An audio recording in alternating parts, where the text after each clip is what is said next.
The Pittsburgh Pirates have lost the first two games of the series to the Tampa Bay Rays, but the storyline that is being talked about isn't the storyline that we should be talking about. We'll talk about that and more on today's episode of Locked On Pirates. You are Locked On Pirates, your daily Pittsburgh Pirates podcast. Part of the Locked On Podcast Network, your team every day.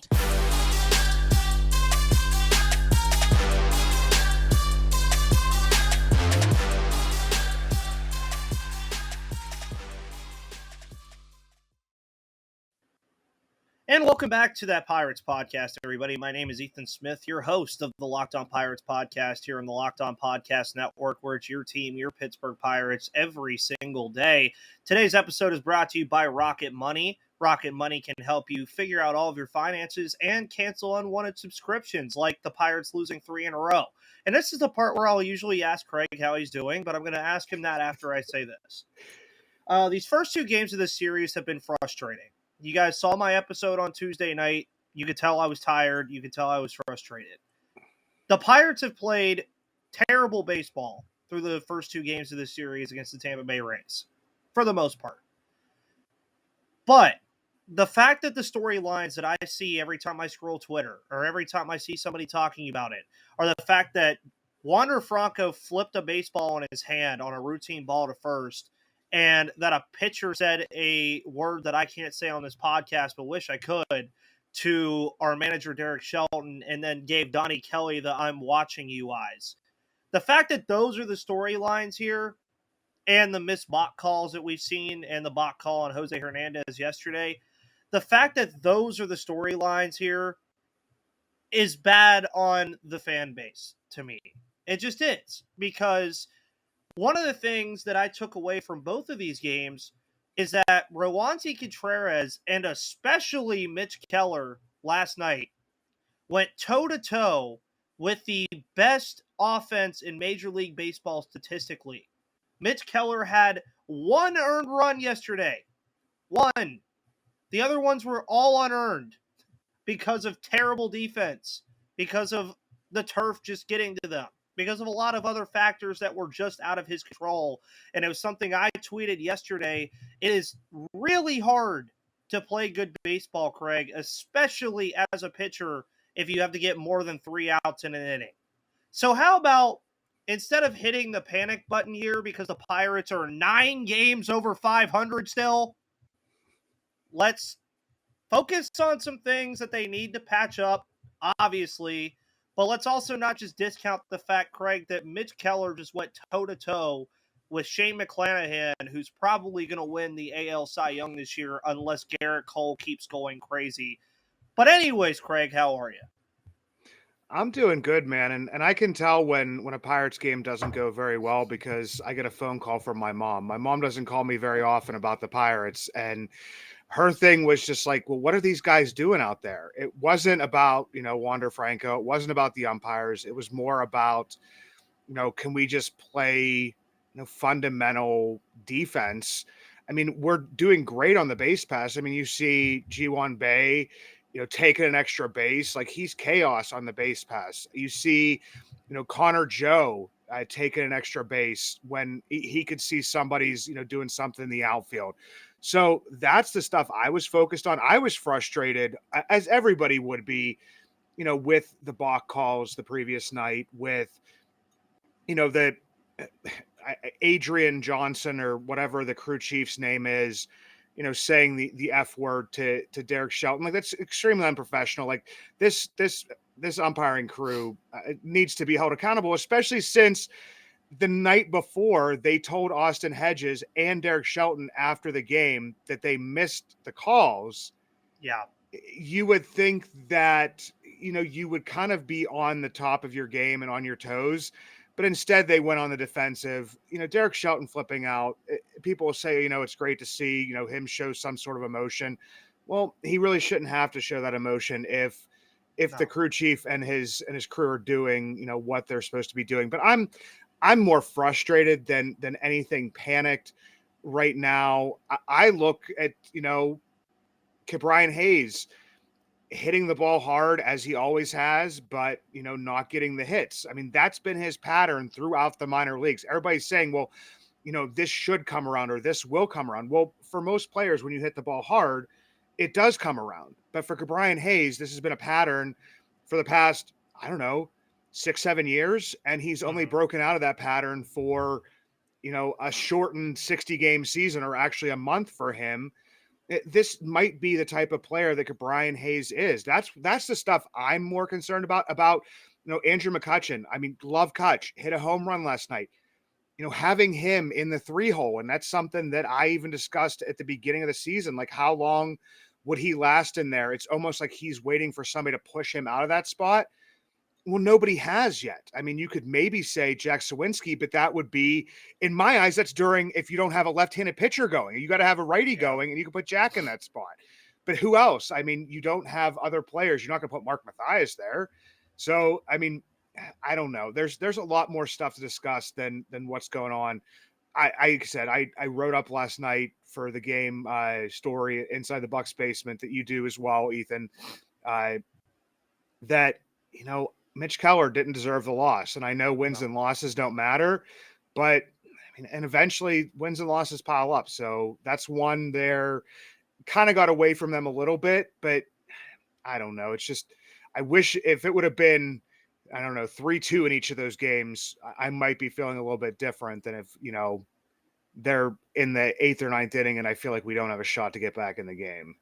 Well, and going back to the nobody forcing Kutch out of the 3-hole thing, another thing that I've just heard nobody talk about from this series is Connor Joe, dude.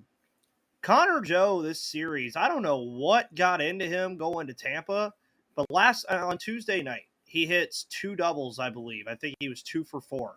He hits another one off of Shane McClanahan last night, and it was a rope. It wasn't like he just got some lucky base hit against Shane McClanahan, who, again, giving all the flowers I possibly can to Shane McClanahan, that guy is a beast. I mean, he is absolutely phenomenal. And to even further this extent, there's just so many things that the Pirates are doing right here. And also there's so many things that sadly they're doing wrong. And when you're playing a team like the Tampa Bay Rays, the minor mistakes, like Ji-Hwan Bae literally made a Sports Center top 10 play at second base last night. And then the literal next play cannot field a routine ground ball and make a routine play to first. Now, albeit I know the situation, he was trying to hold the guy from going to third. He was trying to do a bunch of different things. But at the end of the day, patch up the small things. And we're going to get a little bit more into the fact of why that 11-game cushion was so important. But I want to let you guys know about the wonderful people over at BetterHelp. BetterHelp, of course, is really good for you in terms of the therapy department. We all need it because it's so easy to get caught up in what everyone else needs from you and never take a moment to think about what you need from yourself. But when we all spend our time giving, it can leave us feeling stretched thin and burned out. Therapy can give you the tools to find more balance in your life so you can keep supporting others without leaving yourself behind. If you're thinking of starting therapy, give BetterHelp a try. It's entirely online, designed to be convenient, flexible, and suited to your schedule. Just fill out a brief questionnaire to get matched with a licensed therapist and switch therapists at any time for no additional charge. Find more balance with BetterHelp. Visit BetterHelp.com/LockedOnMLB today to get 10% off your first month. That's BetterHelp, HELP.com/LockedOnMLB. Of course, on tomorrow's show, we'll be talking about the Toronto Blue Jays series. It remains to be seen who the guest will be with me that day or tomorrow, but we will have a preview of the Toronto Blue Jays series and a series where the Pirates really just need to get back to PNC Park. Because may I add to everybody, that turf down there in Tropicana Field, not easy to play on. Also, what genius, Craig, made up the idea? What genius made up the idea to make the Tropicana Field roof the same color as my roof in my house? That I don't understand, man. It's a white baseball. You have you lights. you can't have certain color gloves. You can't have stuff behind the pitcher. You can't wear certain color sleeves, but yet the giant dome can have a bunch of stuff hanging off of it that is actually in play and can hit off of it, and it's white.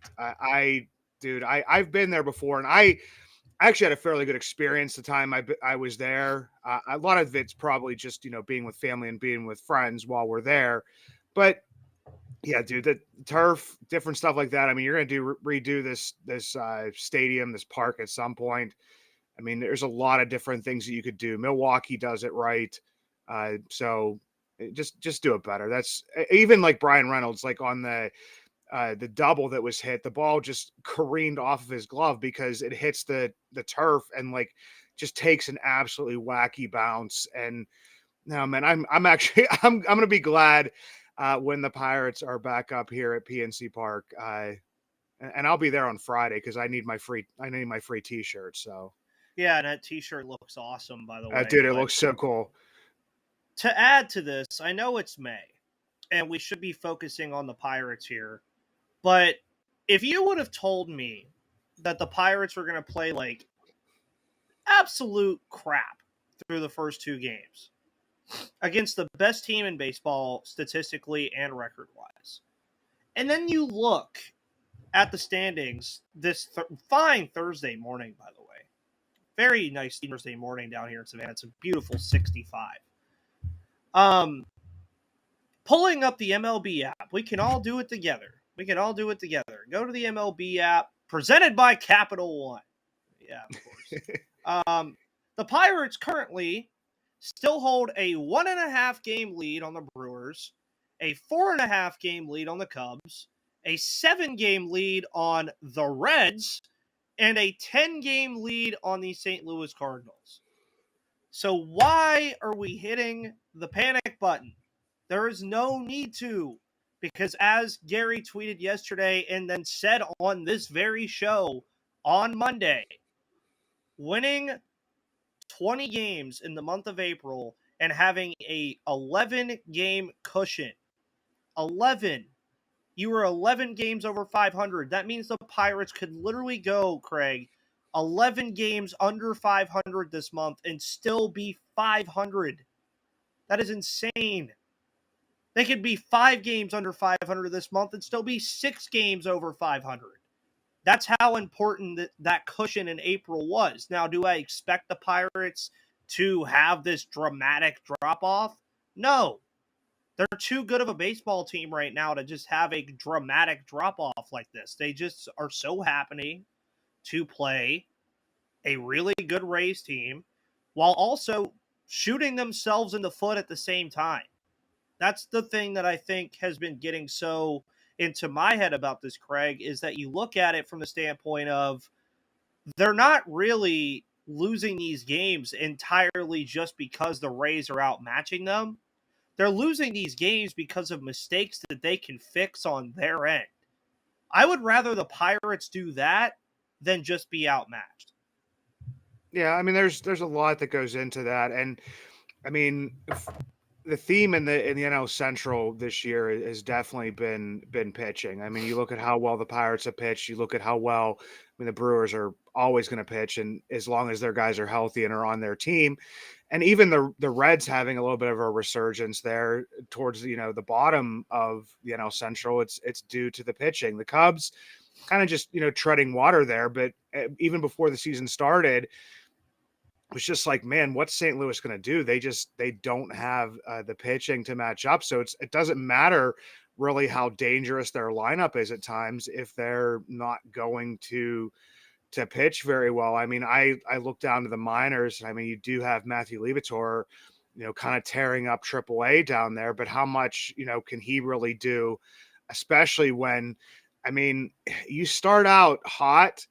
Like you said, you give yourself that cushion. You start out cold, and you have to go on a pretty long stretch of competitive baseball and playing well to dig yourself out of a hole. I mean, I know it's a marathon, not a sprint, but man, Cardinals. I mean, I look at that lineup and I'm like, man, these guys should be playing so much better than they are. But then you look at their pitching staff, and it's like, okay, they got one dude I'm afraid of. And the rest, I feel like that any team could hit all over the ballpark. Well, and it's funny because that one dude that we're afraid of is a guy that other teams don't really struggle against, Adam Wainwright. Yeah. It's like, Well, oh yeah, we know. Well, I know you're speaking about Jordan Montgomery, Montgomery, right? that's yeah, that's who I'm afraid of. But Adam Wainwright, it's like I've already heard the jokes that we haven't seen Adam Wainwright yet. That these guys are too young to know what Adam Wainwright did to the Pirates, or just weren't here. The only one that does is Andrew McCutchen. But it goes back to a lot of different things that Derek Shelton has kind of emphasized this without saying it, that they're just taking everything game by game. They're taking everything series by series. They're not trying to jump forward and jump the gun on the fact that, oh, we're 20-9. We're a World Series contender. No, they're not. I'm still here to tell you, even after this hot start, the Pirates, I still don't view as World Series contender. If the NL Central keeps playing like this, and the Pirates manage to keep playing like this, at least even somewhat, then I think we can have a real conversation about winning the division. But they might win the division at 84 games. I mean that's a real possibility here too. But again, it's an unfortunate series that has just not gone their way. It's been mistakes that they can fix, which I think is the biggest component to me. Like G1 Bay fumbling the ball, Rodolfo Castro fumbling the ball. Some of the stuff we've seen in the outfield this series. These are all Austin Hedges' struggles with some of the stuff he's been dealing with back there. These are all things that the Pirates can go back on and look at and say, we can fix that. That is something that we can go into practice or go into whatever game we need to and say, we can fix this. We could do it based off of lineup construction. Do I think G1 Bay needs to be at second base anymore, Craig? No. I think Marcano and Matthias could take care of that position perfectly fine, and he could slot in into the outfield and be an everyday center fielder if he needs to be. Do I think that they might need to start looking at shortstop a little bit deeper than we thought? Yes. Rodolfo Castro has some struggles over there, but he's not entirely bad, so I don't really think they need to do anything just yet. But it is getting to that point where I think they do need to at least take a look at it. And also, just to speak about their bad luck here, Ke'Bryan Hayes had an error last night. That should just let you know how bad things were going defensively for this team. But when you go back and look at this series, no matter what happens later in the game today, and obviously we'll be live live after the game today, just take this series and look at it as a litmus test to where the Pirates currently sit as a team. The Rays are a very good team. The Pirates may not be on that level yet, but for all intents and purposes, without the mistakes, without the umpire blunders, without all the other factors here, the Pirates, I'm not saying they win either of these games, but they're definitely closer in a lot of them. Yeah, and I think we got to give the TV crews credit, because anytime the Pirates were doing something where, there might not be like the best fielding and stuff, Tarek Brock is right there on front and center, because, he's one of the guys that, if anybody's on the hot seat, everybody always talks about the third base coach and the things that he does. But, with Tarek Brock, he's one of the guys that is working really hard to make sure these guys, and it's a tough task, because you've had guys have to change positions. You've had guys, coming in and out of the lineup. So, we'll see what happens. But, when you're playing a team like that, I think I said somewhere that, you don't have to play perfect. Sure, it would be nice, but you also can't make the types of mistakes that the Pirates have made, just because, when you get a pitching performance like Mitch Keller's, you just can't let that slip away. Even if it's close, it looks a lot better than, an 8-1 final. So, people would be like, well, if you lose, you lose. Well, I'd rather lose against a good team and look like we were meant to be there than lose to a good team and look like we were the 2020, 2021, 2022 Pirates. So Yes, that's just exactly. me. And that's where I think a lot of the issues arose, is it was like, okay, now they're starting to look like they did last year. But we'll leave it at that. And also want to let you guys know that today's episode is brought to you by Rocket Money. Of course, Did you ever discover any subscriptions you forgot about? Did Rocket Money cancel a subscription for you that was otherwise tricky or time-consuming? Did Rocket Money alert you to a change in your spending or subscriptions that saved you money? And how much money has Rocket Money saved you? These are all questions you can ask yourself eventually, because Rocket Money is a personal finance app that finds and cancels your unwanted subscriptions, monitors your spending, and helps you lower your bills all in one place. Rocket Money will quickly and easily find your subscriptions for you. And for any you don't want to pay for anymore, just hit cancel and Rocket Money will cancel it for you. It's that easy. Rocket Money also helps you manage all your finances in one place and automatically categorize your expenses so you can easily track your budget in real time and also get alerted if anything looks off. Stop throwing your money away. Cancel unwanted subscriptions and manage your expenses the easy way by going to rocketmoney.com/lockedonmlb. That's rocketmoney.com/lockedonmlb. Rocked on MLB would be kind of nice. But me and Craig will be right back with a special guest in just a moment. And as said in the last segment, I told you Craig and myself would have a fun guest on the show today here on Thursday. We are joined by Josh Palacios, who has been one of the hotter players in the Pirates minor league system right now to start the year. Josh, how are you today, sir, on this wonderful May the 4th? Oh, I'm doing great. May the 4th be with you as well, and just glad to be on this podcast with you guys. Yes, of course, and you guys can see the Grogu back here with his drip that he's got going on. But Josh, I've been keeping up with the minor league system, and it seems like every single day that I'm on the Twitter feeds or on like the box scores, you're doing something.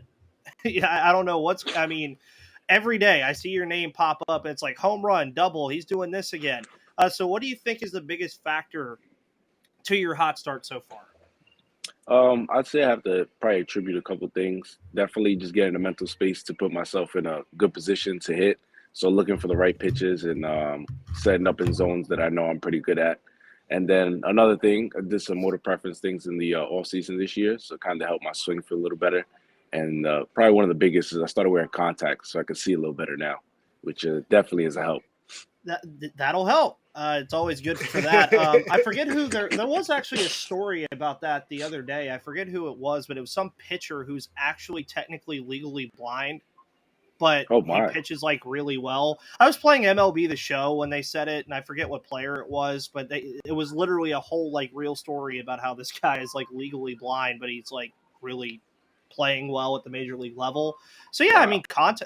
Contacts lead to contact, I guess, Craig. I guess that's the way. I guess that's how you can do that one. Yeah, in this case, for sure. Yes.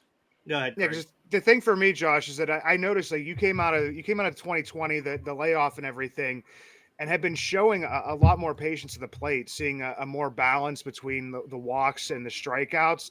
And I just kind of wanted to get what you did like kind of during that layoff to keep yourself, going strong, because it looks like that you are not a completely different player, but I mean, you're definitely taking those strides. The averages come up, the on-base percentages come up. So I know contacts will help, but what helped prior to that? A few things. Number one, in the all side over there, we had a really good team over there when I was with the Blue Jays. We really worked on swing decisions. We were very, very big on swing decisions. So they brought a lot of creative drills that forced us to decide on when we were going to swing or not, and kind of get in a mindset of being yes, yes, yes, no, and training that. So you could always be ready to swing, but if at the last moment you were going to shut it down, learning how to shut down that swing if it's not in your zone. That's awesome, man. Yeah, and also, you're playing with a lot of names that Pirates fans are very familiar with right now in AAA. Of course, you have Endy Rodriguez, you have Nick Gonzalez, Travis Swaggerty, Kanan Smith-Njigba. How are those guys as teammates? Is there anything that they've helped you with, anything you helped them with, that once you guys all eventually get up to this point with the Pittsburgh Pirates that you think has been helpful between each other throughout the process so far this year? I mean, first and foremost, since I didn't have as much experience with these guys and I was just getting to know them, they've been really, really welcoming since I got here. Like, I've been here in AAA for about a week and got to spend some time with these guys, and they kind of brought me in like I was part of the Pirates family from the beginning, and just made me feel real comfortable here. and great group of guys, very humble group of guys, and it's been a great time playing with them. Got a lot of fun with them. Got a lot of inside jokes and going with these guys, so it's been great. And was it you guys that have the what was the home run celebration, Craig? I know the Pirates have the sword and all that stuff, but was it Indy that had the what was it, the The pool pony. noodle So we got or the the pony? pony. Yeah, Yeah, and his name is Pony Montana. So Pony Montana. All right, see, this is what I mean. Is the Pirates are having fun right now at all levels of the system. We have swords, we got a jacket, and now we have Pony Montana. That's awesome. Craig, go ahead. Yeah, and the other thing I'd be looking at is, I mean, you drafted in the 31st round by the Reds, and then go to Auburn, come out 4th round to the Blue Jays, and have actually had some major league experience under your belt here. So what's the push and what's the motivation for you to kind of get back there? Oh, definitely being in the major leagues at any point, even for a small amount of time, is enough push and motivation. I'll tell a lot of guys, everything that guys say about the major leagues is that and more. And when guys go up here, you realize like you have really high expectations of what the big leagues is like, and especially being on a winning team in the big leagues is like. And then when you experience it, it's like pure bliss. Like it's everything that we work for our whole life, the flights, the life, the games, the fans, and just enjoying winning at a high level like that. There's nothing like it. So it just gives you everything you want. Like, all right, I got all that. Now I'm back in the minor leagues. I got to work on what I got to work on to get back to the dream that I've been working for my whole life. Well, and even to extend that for what Craig was saying is, I mean, you guys also just all saw Drew Maggi have his kind of full like circle experience up here, to where I even joked the other day when they were up 16-1 on the Nationals, that or 13-1, whatever the score was, that they needed to just let him pitch. I was like, hey, he got his hit, he got his RBI, he got his extra base hit, he got to play in the field. You know what? Let's let him pitch. But you brought up the big league club and being on like a successful baseball team as like one of those big dreams. And obviously watching the Pirates right now, as I assume a lot of you guys do, they're sitting at 20-11 right now, and they're one of the best teams in the National League. How does that affect what's going on in Indianapolis and Altoona and at all levels of the system when you see that the big league team is playing very good baseball? I think it brings a really big level of excitement to all the guys because playing winning baseball is fun and it's contagious. And I've got a small experience of that with the Blue Jays being in the hunt, trying to make the playoffs in 2021, and seeing the guys winning up there, being free, playing, and being one of the top teams in the MLB gives you a lot of excitement because you want to be a part of that. It looks like those guys are having a blast at the biggest stage on the, and you want to, all right, I want to join that. I want to be a part of that. You want to improve yourself so you can have a taste of what that's like. Oh, yeah. And I mean, hey, I'm assuming that with what you've been doing so far this year, that I would not be surprised to see you in the lineup at some point. Craig, you can go ahead with another question if you have one. Yeah, I was just, kind of wondering, if there is, a type of pitcher or types of things that you're working on. The big thing right now up in Pittsburgh that a lot of people talk about is like the platoon splits and different things like that. Do you see it as, a challenge to go up against a left-handed pitcher, or are you more comfortable against a right-handed, batter? That might be something that people might be thinking about you. I know you can play defense, man. You're fast as all get out. But what are you working on to kind of face both from the left and from the right hand side to be in the lineup every day?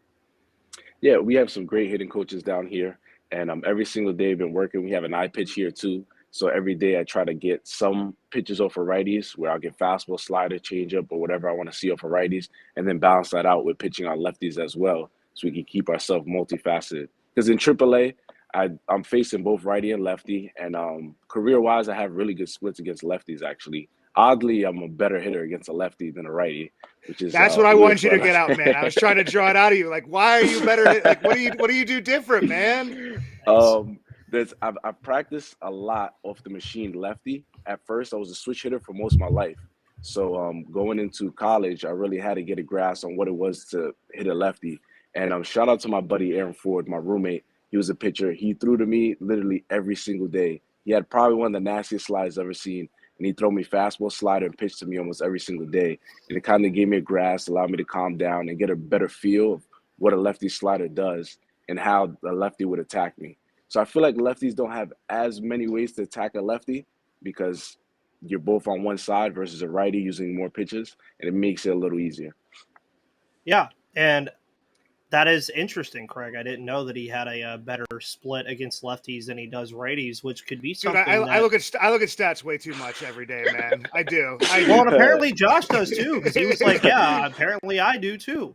But obviously, the biggest news that you have to probably have here, Josh, outside of what you've been doing with this hot start, is the fact that last week, you and your brother Richie decided to go at each other in terms of each having a home run in the Columbus-Indianapolis game.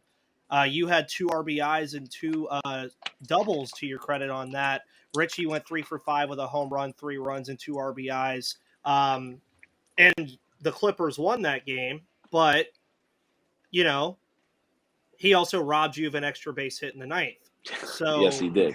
How was that experience? And then also playing together in the World Baseball Classic. I know that also had to be something that was surreal for you guys as well. Yeah, well, first, the experience of playing against my brother, it was actually a 10-year to the day since we played each other the last time. We played each other in high school. So it was a great experience when parents flew down. The group chats were going crazy about who was going to have the better day, who was going to have the better week. Everybody was texting me like, yo, you can't let your little brother show you up. So it was a really fun event, really fun week because we got to go back and forth. And what made it the most fun is we both had some good success. And then going over to World Baseball Classic, that was a dream come true. Since a little kid, me and him watched pretty much every Netherlands and Puerto Rico World Baseball Classic game that was ever played. And we'd always say, like, look, one day we're going to grow up, we're going to play in the big leagues, and then we're going to play on the World Baseball Classic team together. So we got to check off playing in the big leagues, and then that was probably the second check of being able to play in the World Baseball Classic team together, which was definitely a dream come true. Oh, yeah. And also the World Baseball Classic, may I add to the naysayers of the World Baseball Classic, I thought it was a phenomenal event. I thought everything was great about it. And honestly, the Netherlands jerseys, chef kiss. I was so there fire. for it. I liked it a lot. Craig, did you have another question for him? Well, I would just kind of say, Josh, is what is like when people say there's like that distance between AAA and the major leagues, like what is the hardest thing to kind of maybe adjust to once you get up there? Because people will say, well, this guy's been tearing it up down in AAA, and then he comes up, and of course everybody's, what have you done for me lately? They'll look and they'll say, like, so what's like the hardest thing to do, and how do you keep like that strong start you have here going if you would get called up? Number one, I'd say probably the hardest thing when you go to the big leagues is not knowing when you're going to play. It's a little different in the minor leagues. You're going to play every single day. So you kind of have that mindset of like, hey, I'm coming to play, and you got a routine. When you go to the big leagues, it's all about performance. So if you're not performing well, you're not going to play. And sometimes it's all right, I don't know if I'm going to play today, or maybe not getting those consistent at bats. But since I went up and I've dealt with that twice, I've kind of garnered my mindset to be more efficient and really lock in on my routine, my process, and the things that I can control. So the goal would be, God willing, I get another opportunity in the show, is get with the hitting coaches there, build a relationship, and really lock in on the routines and the processes I was using in AAA and implement those in the big leagues because I know those work, versus going up, maybe not playing every day, feeling a little rusty, and kind of trying new things because I wasn't playing every day. Yeah, and honestly, at that point, that's all you can do, right? Baseball is a routine sport. That's what I like to always call it. And it's also a sport that's predicated on how you bounce back from things. So is there anything that you want to say to Pirates fans, this podcast here, that we can expect from you, and why fans should also invest more time into watching minor league baseball? Oh, I think you definitely should invest more time watching minor league baseball because, number one, the boys are grinding and they're giving everything they got down there to improve. Second, it's the next generation. It's the next generation of guys that you'll be seeing up there in the big leagues. And I've hoped for the fans to expect from me consistency, level-headedness, complete effort and hustle every single game, and just putting my heart on the line, try to win Pirates the championship at one day. Oh, yeah. And that's what the Pirates are also trying to do, hopefully. And I'm hoping that you are on top of that. I hope that you also have some kind of experience with it. I'm hoping that you end up getting called up at some point, and I'm Thank enjoying you. what I'm seeing from you, Josh. Thank you so much for coming on today. Guys, thank you so much for tuning in to the Locked On Pirates podcast, as you always do here on the Locked On Podcast Network, where it's your team, your Pittsburgh Pirates every day. My name is Ethan Smith. That's Craig Toth. That's Josh Palacios. We will see you guys on the flip side.